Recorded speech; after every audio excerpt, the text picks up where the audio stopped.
오늘은 그리스도의 사랑에 둘러싸여라는 제목으로 우리 하나님 말씀 함께 나누도록 하겠습니다. 바울은 몸으로 있든지 떠나든지 주를 기쁘시게 하는 자가 되기를 힘쓴다 고백을 했는데, 우리가 주님을 기뻐하는 것이 주님이 기뻐하는 길이고, 또한 그것이 우리의 궁극적인 기쁨이 된다 하는 것을 어제 우리가 살폈습니다. 주님을 기뻐한다는 것은 삶의 중심이 오직 주님께 있다 하는 뜻이고, 또 우리 믿음의 대상도 오직 주님이어야 한다 하는 뜻입니다. 그래서 히브리서 기자도 믿음이 없이는 하나님을 기쁘시게 하지 못한다 이렇게 기록을 했는데, 하나님을 향한 믿음의 대상이 하나님일 때 하나님께서 우리를 기쁘게 여기신다 하는 뜻이죠. 그러니까 우리가 하나님을 기쁘게 하는 믿음을 가지고 있으면 우리에게만 좋은가, 우리를 넘어서 우리 이웃들에게도 또 세상 사람들에게도 이 믿음이 역사하고 작동을 하게 된다는 겁니다. 그래서 우리가 하나님을 잘 믿고 그분을 기뻐하고 그분을 누리는 삶을 살면 우리를 보고 세상이 하나님께 영광을 돌리고 그들도 이 믿음 안으로 들어오는, 또 복음이 전해지는 일들이 생겨나기 때문에 그리스도인들이 믿음으로 산다 하는 것은 굉장히 중요한 일이 된다 하는 것이죠. 그래서 9절에서 바울이 우리는 몸으로 떠나 있든지 어떻게든지 주를 기쁘시게 하는 자가 되기를 힘쓴다 했는데, 사나 죽으나 우리는 주님을 위해서 살고 그의 기쁨을 위해 존재한다 하는 것을 고백을 한 겁니다. 오늘 10절에서 바울은 우리가 다 반드시 그리스도의 심판대 앞에 설 것이라 이렇게 기록하고 있는데, 여기 반드시라는 헬라어가 데이라는 헬라어예요. 여러분 요한복음 양육반 할 때 이거 우리 배웠는데, 반드시 뭐뭐 해야 된다 하는 뜻이죠.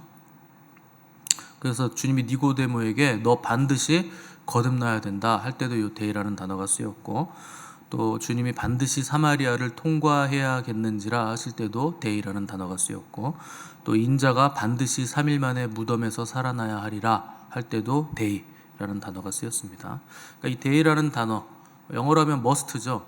뭐뭐 해야 된다, 반드시 뭐뭐 해야 된다인데, 하나님의 구원 사역에 있어서 반드시 필요한 당위성을 가진 일을 표현할 때 day라는 must라는 단어를 쓰는 겁니다.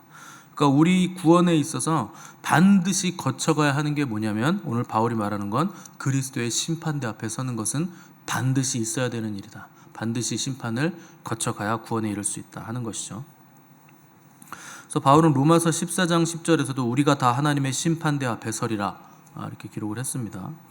하나님의 심판대이기도 하면서 또한 그리스도의 심판대라고도 표현을 하는데, 이때 주님은 뭘 하시느냐, 성도들에게는 심판에 있어서 중보자로 서게 되십니다. 그러니까 예수 그리스도께서 우리의 변호를 담당하신다 하는 것이죠. 그런데 왜 그리스도의 심판대라고 하느냐, 이 심판의 기준이 예수 그리스도이기 때문에 그리스도의 심판대가 되는 겁니다.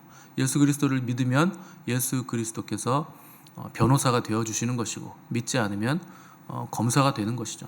그러니까 그리스도를 믿느냐 믿지 않느냐 하는 것으로 상급과 또 심판이 주어질 것이기 때문에 그리스도의 심판대라고 불리는 겁니다. 그래서 이건 성도들에게는 상급의 심판이 되는 것이고, 또 믿지 않는 자들에게는 형벌과 멸망의 심판이 된다는 거죠. 이때 알곡은 곳간에 들이시고 가라지는 영원히 꺼지지 않는 풀무불에 던지실 것이라 하는 것이 바로 이 그리스도의 심판대에서 일어나는 일입니다.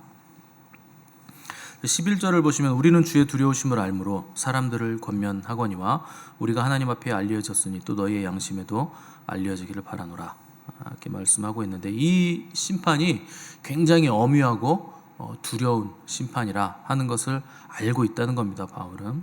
그래서 알기 때문에 적극적으로 사람들에게 복음을 전하는 삶을 우리는 사는 것이고, 그들이 돌아오도록 설득하는 것이다 얘기를 하는 거죠. 5장 1절에서도 보시면 땅에 있는 우리의 장막집이 무너지면 하나님께서 지으신 집 곧 손으로 지은 것이 아니요 하늘에 있는 영원한 집이 우리에게 있는 줄 안다 이렇게 기록을 했는데, 11절에서도 안다 그랬고 1절에서도 안다는 표현을 썼습니다.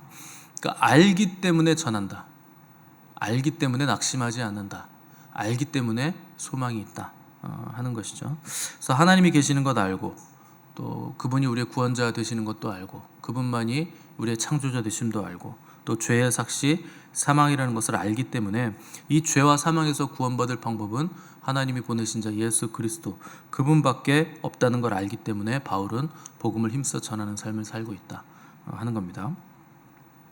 그 11절에서 보시면 바울은 우리가 권면한다, 바란다 이런 표현을 썼는데 함부로 강압적으로 복음을 전하지 않는다는 겁니다. 거짓 교사들처럼 추천서 들고 다니면서 겉으로 보기에 뻔지르르한 것들을 구성해서 다니면서 자기의 정당성과 자기의 의견에 발음을 내세우지 않고 겸손하게 또 스스로 장막 만드는 일을 하면서 자비량으로 사업을 하면서 복음 전하는 일에 힘을 썼다는 거죠.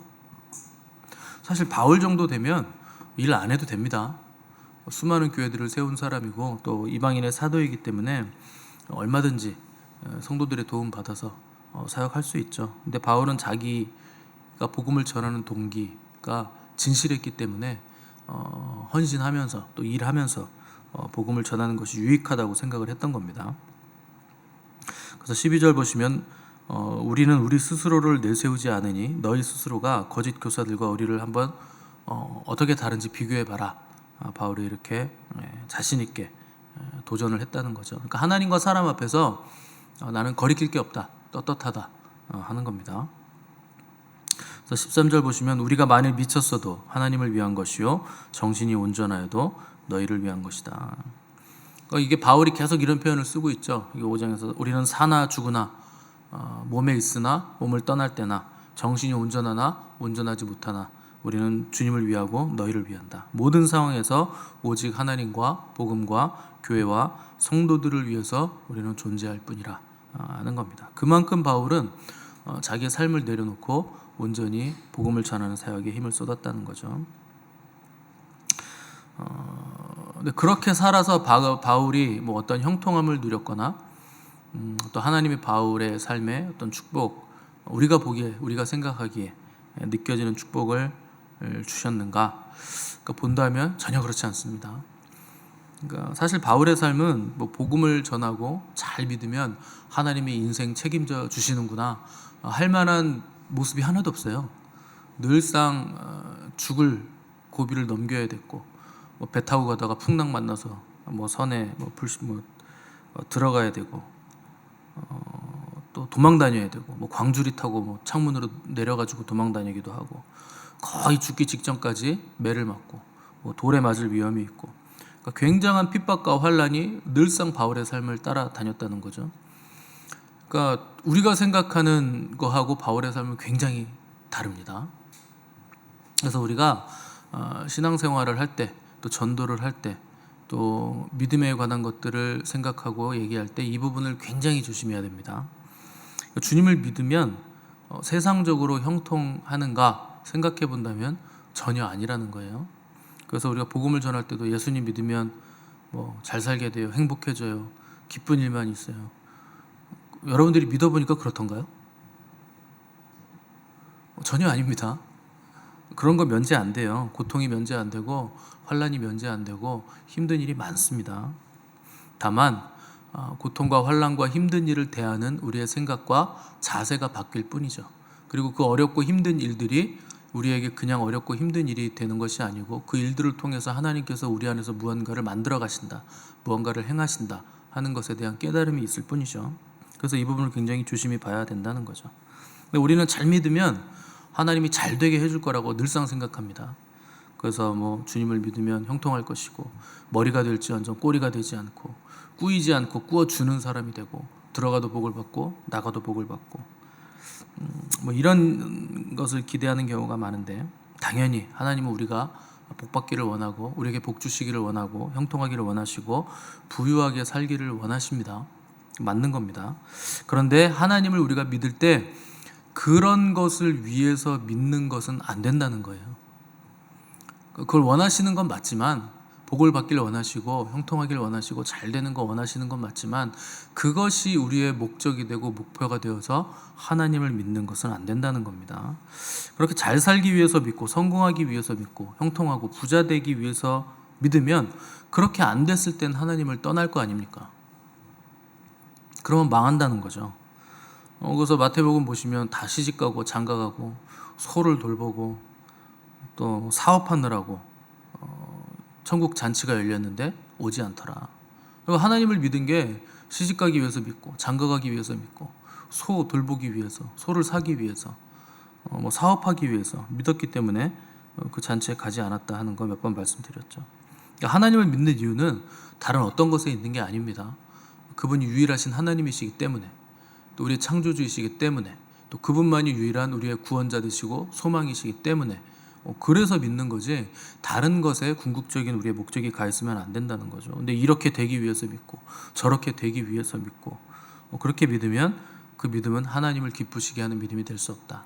나를 위한 믿음이지 하나님이 기뻐하시는 믿음, 하나님을 위한 믿음은 될 수가 없다는 거죠. 그래서 우리 주님도 이 땅에 오셨을 때 그 마귀가 시험을 합니다. 그 모든 시험의 목적은 어디에 있었느냐? 마귀의 목적은 뭐냐? 어렵게 살지 말고 편하게 가라. 거기에 시험의 목적이 있는 거예요. 너 나에게 절 한 번만 하면 이거 내가 합법적으로 받은 건데 너 줄게. 너 세상 구원하러 왔다고? 내가 그냥 줄게. 뭐 십자가를 지어. 절 한 번만 해. 그냥 이렇게 요구를 한 거죠. 얼마나 달콤한 딜입니까? 얼마나 쉽습니까? 너무나 강렬한 유혹이죠. 십자가의 길 주님도 그거 굉장히 어려워하신 길이에요. 아버지 이 잔 내게서 옮겨주세요. 저도 못할 것 같아요. 그 정도로 힘들었던 길이 십자가입니다. 그런데 마귀가 아담에게 합법적으로 내가 받았으니까 이거 줄 테니까 그냥 눈 한 번 딱 감고 한 번만 그냥 까딱이라면 까딱 한 번만 하면 줄게. 얼마나 유혹이 셉니까? 근데 문제는 그 말이 하나님의 말씀이 아니었다는 거죠. 마귀의 음성이었고 마귀의 유혹이라는데 그게 문제가 있다는 거죠. 내용 자체는 너무나 좋죠. 달콤하죠. 근데 출처가 어디인가 하는 것이 굉장히 중요한 이유가 되는 거죠. 잘 사는 것 자체는 악이 아닙니다. 돈이 뭐 무슨 죄가 있습니까? 돈은 좋은 거예요. 돈 많으면 뭐 선한 일에 많이 쓰면 얼마나 좋습니까? 그런데 그 잘삼, 그 부유함, 그 형통함이 언제나 우리에게는 치명적인 유혹으로 다가올 가능성을 가지고 있다는 것. 그게 문제가 된다는 거죠. 자칫 우리가 조금만 마음을 놓으면 하나님을 사랑해서 예배하고 봉사하고 헌신하고 헌금하는 게 아니고 이거 드리면 하나님이 나도 잘 살게 해주시겠지. 이거 드리면 하나님이 보상을 해주시겠지. 복을 주시겠지. 이런 마음이 앞서서 예배하고 헌신하고 봉사를 하게 된다는 거죠. 그러니까 우리가 항상 이 부분을 돌아봐야 된다는 겁니다. 다니엘이 사자굴에 던져지잖아요. 거기 들어갈 때 다니엘이 하나님이 나를 사자들 입을 다 막아주시고 천사들을 보내주셔서 감히 나를 건드리지도 못하게 해주실 거야. 그렇게 생각해서 들어간 거 아닙니다. 죽어도 좋다. 나는 그냥 사자밥이 돼. 내가 우상 숭배하느니, 내가 기도 못하느니, 하나님 섬기지 못하느니, 뭐 인생에 무슨 소망이 있냐? 난 죽어도 좋다. 나는 절대 하나님 배반하지 않겠다. 그래서 들어간 거예요. 근데 우리는 들어갈 때 내가 이거 들어가면 하나님이 저 사자들의 컨디션을 굉장히 나쁘게 해주셔가지고 고양이만도 못하게 해주시겠지. 이런 기대를 하고 들어가는 거죠. 들어가도 그러고 들어가는 거예요. 다니엘의 세 친구들은 풀무불에 들어갔습니다. 몇 천도가 되는 불에 들어간 거죠. 풀무니까. 그 들어갈 때 주의 천사가 머리털 끝 하나도 타지 않게 해주시겠지. 뭐 그런 거 기대하고 들어갔겠습니까? 아닙니다. 그들의 고백을 보면 알잖아요. 하나님께서 모두 죽고 사는 건 하나님께 문제가 있지 당신이 우리를 죽일 수 없다. 왕이여 당신이 우리의 목숨을 좌지우지할 수 없다. 그러나 그리 아니하실지라도 당신이 우리를 죽일지라도 우리는 하나님만 섬기겠다. 저 금신상에 절대 절하지 않을 것이다. 그러니까 죽으러 들어간 거지 살러 들어간 거 아니라는 겁니다. 그리 아니하실지라도가 그런 고백이잖아요. 그러니까 우리가 할 수 있는 건 잘 믿는 것까지예요. 그 뒤에 잘 사는 거 그건 하나님께 달린 일인 거죠. 하나님이 잘 살게 해주실 수도 있고 그냥 순교하게 하실 수도 있고 다 하나님의 섭리에 뜻에 맞게 하나님께서 하실 일이지. 근데 우리는 자꾸 하나님을 월권합니다. 내가 잘 믿었으니 하나님 내놓으세요. 뭔가를 주세요. 내가 잘 믿었잖아요. 여기까지 자꾸 간다는 거죠. 아니에요 여러분. 우리가 하는 일은 잘 믿는 것까지 거기까지입니다. 뒤에 일어나는 모든 일들은 하나님의 섭리, 이거 하나님의 기쁘신 뜻에 있는 거죠. 열심히 믿는 거 좋고, 잘 믿는 거 좋고, 순종하는 거 좋고, 헌신하는 거 좋은데 그렇게 했더니 바울처럼 고난을 당하더라. 그러면 안 믿으실 겁니까?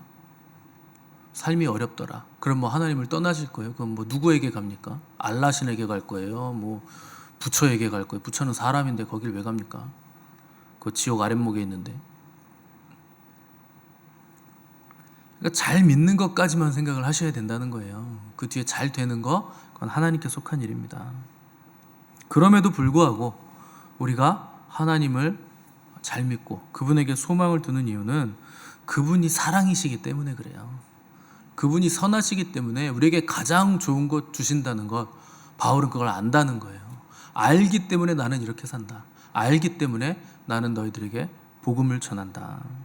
그래서 살아도 죽어도 몸에 있으나 몸을 떠나나 정신이 온전하나 온전하지 못하나 우리는 오직 하나님 한 분만을 위해서 살고 교회를 위해서, 복음을 위해서, 너희들을 위해서 우리는 존재한다 하는 것이죠. 14절 보시면 그리스도의 사랑이 우리를 강권하시는도다. 우리가 생각하건대 한 사람이 모든 사람을 대신하여 죽었은즉 모든 사람이 죽은 것이라. 그러니까 살아도 죽어도 미쳤다는 소리를 들어도 억울할 것도 없고 생명을 위협을 받는다 해도 겁날 거 없다. 왜냐? 그리스도의 사랑이 우리를 강권하기 때문이다.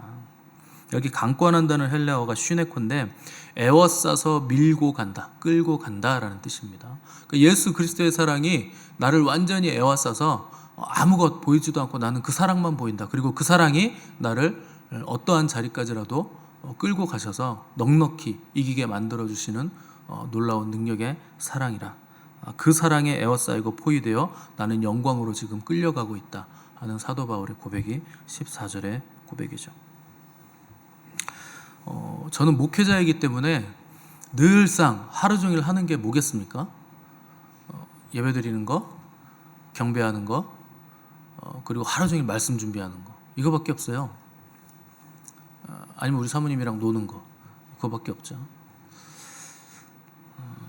여러분, 저라고 항상 컨디션이 좋겠습니까? 제가 가끔 말씀드리잖아요. 1년 중에 주일 예배 때요, 컨디션 진짜 오늘 너무 좋아 하는 날이요, 하루 있을까 말까입니다. 한 주 있을까 말까예요. 늘상 피곤해요. 늘상 컨디션 안 좋고. 근데 그런다고 제가 힘들다고, 컨디션 안 좋다고, 기분 나쁘다고 하나님의 말씀을 준비도 안 하고 말씀 묵상도 안 하면 되겠습니까? 안 되죠. 그러니까 저는요, 늘상 그리스도의 말씀에 둘러싸여 있는 사람이죠. 그 말씀에 둘러싸여 짜증이 나고, 그 말씀에 둘러싸여 기쁘기도 하고, 그 말씀이 나를 이끌어가기도 하고, 그 말씀이 나를 영광으로 계속 끌고 간다는 거죠. 힘들고 어려워도 기분 나빠도 늘 하나님의 말씀에 둘러싸여 있는 사람이 목회자입니다. 그러니까 얼마나 복된 자리입니까? 그러니까 나의 상황과는 상관없이 늘 주의 말씀에 둘러싸여서 그 말씀이 이끄는 곳으로 영광으로 나아가는 삶이 된다는 것이 너무나 놀랍고 감사한 일이죠. 바울이 이 얘기하는 겁니다. 늘상 그리스도의 사랑에 둘러싸여 있고 그 사랑이 나를 강권하여 끌고 간다. 그 말씀이 나를 끌고 간다는 겁니다. 그래서 그리스도인들의 삶은 이런 삶인 거예요. 여러분들도 아침마다 말씀을 들으시고 늘 말씀 가운데 인도받으시고 그렇게 말씀에 둘러싸여서 그 말씀이 우리에게 주시는 사랑에 둘러싸여서 영광에서 영광으로, 은혜 위에 은혜로, 믿음에서 믿음으로 늘상 우리를 끌고 가시는 그 힘에 끌려가는 거죠. 그 끝까지 가면 어디로 가겠습니까? 영광으로 가는 거예요. 그렇게 갔는데 또 갔더니 지옥이네, 뭐 이런 일이 있겠어요? 하나님의 말씀에 끌려갔는데 영광으로 나아가고 있는 거예요. 그래서 믿음은 들음에서 나는 것이고 말씀을 듣는다는 건 굉장히 중요한 일입니다. 여러분들이 세상에 나가서 쓸데없는 말만 계속 들어보세요. 세상이 끌고 가는 곳으로 종착지가 거기로 그냥 끝나는 겁니다. 어디로 가겠습니까? 세상의 말에 끌려가면.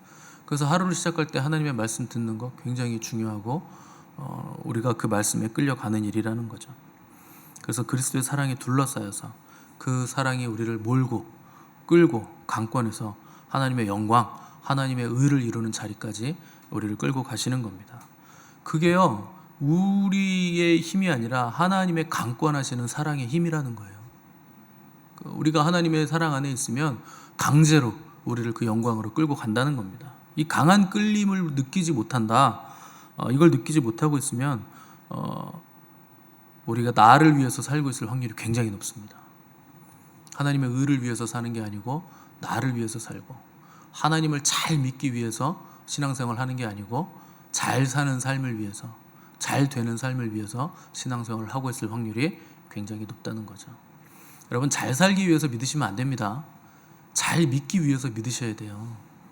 잘 믿는 것만이 우리가 할 수 있는 영역이에요. 잘 사는 건, 복을 받는 건 하나님이 해주시는 영역입니다. 그래서 14절 하반절에 보시면 한 사람이 모든 사람을 대신하여 죽었은즉 모든 사람이 죽은 것이라. 우리는 다 죽었다가 살아난 사람들이라는 뜻이에요. 죽은 사람은 말이 없죠. 입을 닫으라, 그 말입니다. 죽은 자는 말이 없어요. 원래는 그냥 죽고 멸망당하고 끝났어야 되죠. 그런데 놀랍게도 우리 주님이 우리를 위해 죽으시고 다시 살아나심으로 우리도 십자가에서 죽고 다시 살아나게 되었다 하는 것이죠. 때문에 우리의 남은 삶은 이제부터는 우리를 위한 삶이 아니라 주님을 위한 삶이 되어야 된다. 그래서 이제부터는 누구도 자기의 의를 위해서 살지 않고 하나님의 의를 위해서, 그리스도의 의를 위해서 사는 삶이 되게 하시려고 예수님께서 우리를 위해 죽으셨다 하는 것이죠. 우리의 삶이 하나님의 의를 위한, 그리스도를 위한 그 의를 이루는 삶이라면 어려움과 환난, 그 고난의 크기가 크면 클수록 더 영광이 된다, 더 하나님의 의를 이루는 삶이 된다 하는 것을 여러분 기억하시기 바랍니다. 우리의 것이 아니기 때문에 그렇습니다. 우리의 삶이 하나님의 것인데 하나님이 우리에게 허락하시는 모든 어려움들은 하나님의 의가 되고 하나님의 영광이 된다는 겁니다. 잘 사는 거 중요하죠. 저는 여러분들이 잘 살기를 바랍니다. 그렇게 축복합니다. 그러나 무엇보다 중요한 건 먼저 잘 믿는 거예요. 그래서 우선순위는 잘 믿는 것에 있어야 된다는 겁니다. 우리는 우리의 것이 아니기 때문에 우리를 소유하시고 우리를 강권하셔서 그분의 나라에 이르게 하시고 그분의 영광에 이르게 하실 그 주님을 여러분 잘 믿으시고 뜨겁게 사랑하시고 온전하게 그분만을 섬기시는 복된 삶이 되시기를 간절히 바랍니다. 우리 함께 기도하겠습니다.